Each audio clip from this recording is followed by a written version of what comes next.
Hello, students. Hope everyone is doing well and is in good health. Today, our topic of our lecture today is about the social movement. It is a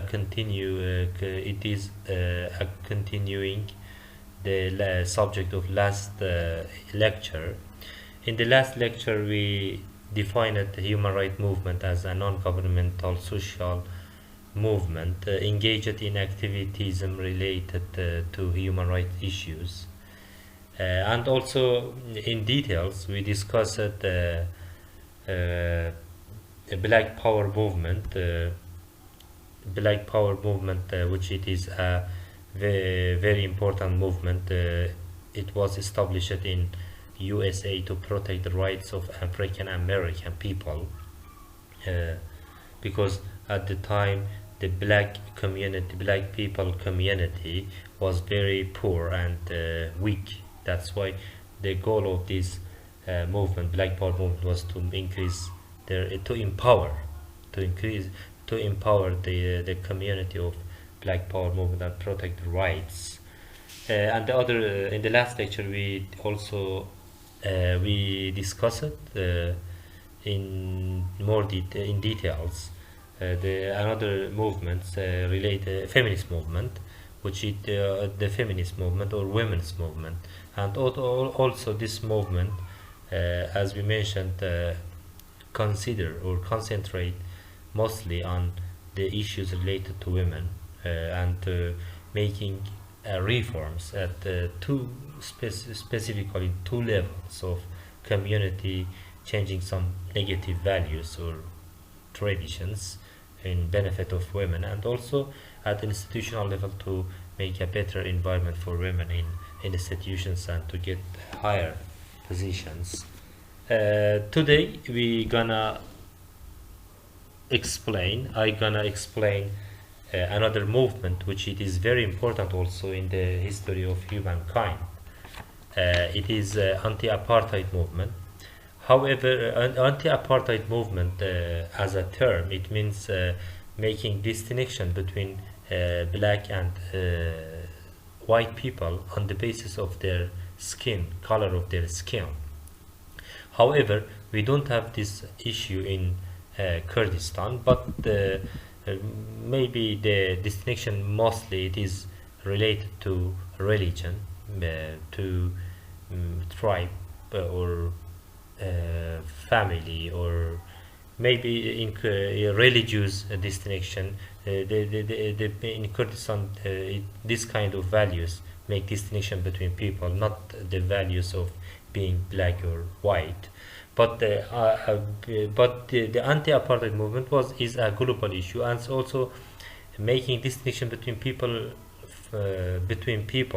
on the basis of skin color, is a very important issue that human rights movements work on it.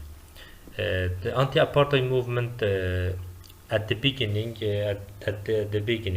started as an organization in Britain, UK, and then it inspired or and supported or led the other uh, movements which work on that kind of issues related to apartheid issues, mm, or may that's why and gradually this movement improved and developed internationally. But today we're gonna speak about the South African movement, specifically this movement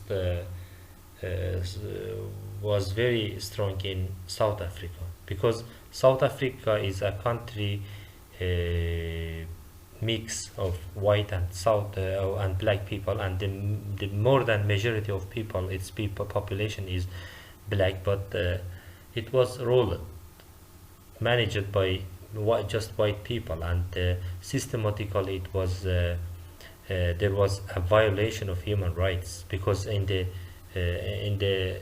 constitution of that country, the white people had didn't give any right to the black people, and everything was for white people. That's in South Africa, one of the most famous leaders in that country is Nelson Mandela. He is the owner of non-violent movement. He wanted to make a country better, to make a more fair country by a non-violent movement without war. He opposed of the South African apartheid system of making distinction between people on the basis of their color of their skin. That's why his purpose was to make a free election for all people to go and cast a ballot or to vote freely. And also his another purpose was to make a more fair country, to have to all of the peoples to have opportunity for work, not for a section of society, for all of the people have available to make have a chance for everyone to get job, and also access to education, health services, everyone to make a more fair laws that which allow all types of people, all people regardless of their skin, to get access to health and education services, and also everyone to have a representative in parliament without discrimination. That's why and in the end he could to succeed. He could succeed in that, in his work, Nelson Mandela, and made a more fair country, and eradicated discrimination on the basis of skin, color of skin in South Africa. And the South African model is one of the important models in the world in terms of non-violent movement, and making more fair country through human rights movements. The second movement for today's lecture is related to temperance movement. Temperance movement, just I want to say before this, any movement, creation of any movement is related to a cause or a problem in society. The movement don't come in a vacuum. It emerge, it originate because of a cause, a problem in society.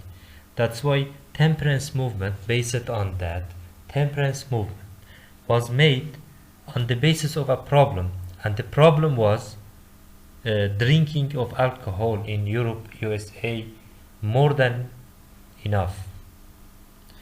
In a period in UK, Europe, and USA, drinking of alcoholic drinkings was used too much, and too many people in that countries addicted to alcoholic drinkings. That's why this temperance movement was made to stand against drinking of alcoholic beverage. So this movement or temperance movement rejected or refused using of alcoholic drinkings. They had some reasons for refusing of alcohol, for using alcohol in society, and they had one of the reasons was intoxication. They had believed that the drinking of alcohol will make a problem of intoxication in human body, and it causes many disease, serious disease, and maybe it lead to killing of human body. So one of the reasons of temperance movement was for refusing or rejecting using of alcohol was related to intoxication of human body, and the other point was related to negative effects effects of alcohol on human health. As I mentioned, it human health and human body physically, it affects negatively on the parts of human body and causes many disease. And also another negative impact, according to temperance movement, it affects on human personality, individual's personality, which make their personality weak and not strong. And also another negative impact according to on the basis of according to temperance movement was on family life. They believe that the people who use alcohol, they make more violence in family. They make more problems in problem in family, and violate the rights of family members, and also destroy when they addict to this alcoholic drinkings. They violate and they may use violence against the family members, and destroy the positive atmosphere of family, and affects on children. So the movements had two ways for reducing or eradicating using of alcoholic beverage. Like one of the ways they use it, or activities or techniques they use it, the temperance movement used it, was to promote education, or to build awareness among community or affected people, and to make awareness about health, psychological and personality effects, negative effects on human.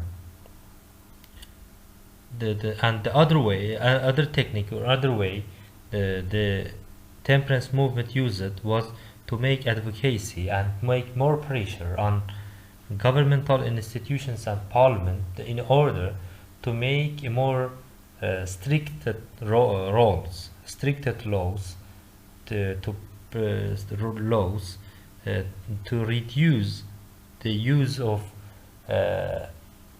alcoholic beverage or drinkings, or to restrict the using of consumption of alcoholic beverages.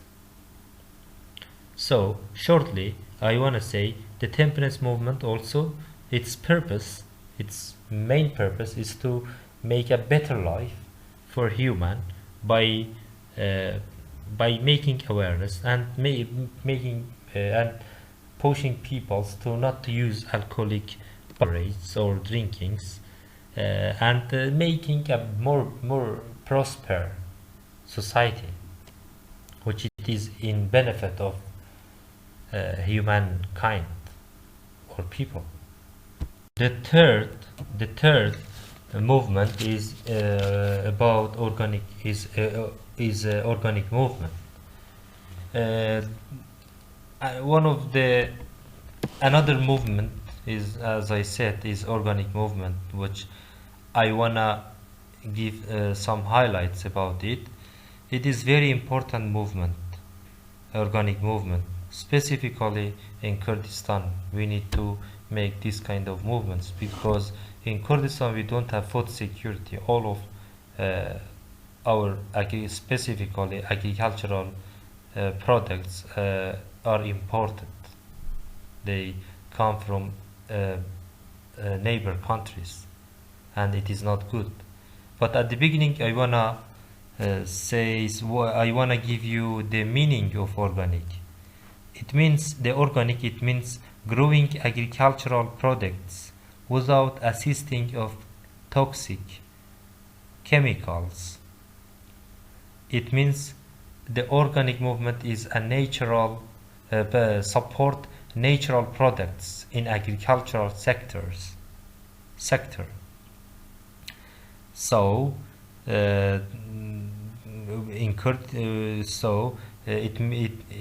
we can say the organic movement support, or one of the goals of organic movement is to promote locally grown foods. It means they support the local products, because the organic movement had a slogan at the time, slogan, and now also they have a slogan. This slogan is very famous. They say, "Know your farmer, know your food." If you know it means if you buy a product, agricultural product from a farmer near your home, you can know what kind of food you are using. It means it's more protected, more healthy. But unfortunately, as I mentioned in the beginning, in Kurdistan we don't have food security, and the most of agricultural products come from neighbor countries, and we don't know how they make that products. Agricultural products. It seems they use a lot of chemicals, toxics, and they use different types of techniques just to increase the number of their products, That's why in Kurdistan it's very important to have an organic movement to support locally grown products or locally grown foods. Just I want to give you an example. In California, in USA, the local government in California has a plan to support people for planting or growing food on the roof of their homes or in yard or I want to say they support any family, just any house, just to have their own basic agricultural products like vegetable, and their goal is to support organic food in community and people, because if you grow or plant vegetables in your home on the roof, for example, you have access to healthy vegetable, and it is very important. So in generally in the end, I want to say I can summarize my discussion as this, that the goal of organic movement also is to protect human rights, because humans have right to good food and use a good food. That's why the organic movement goal is to support organic products in order to make a better life for humanity, for people.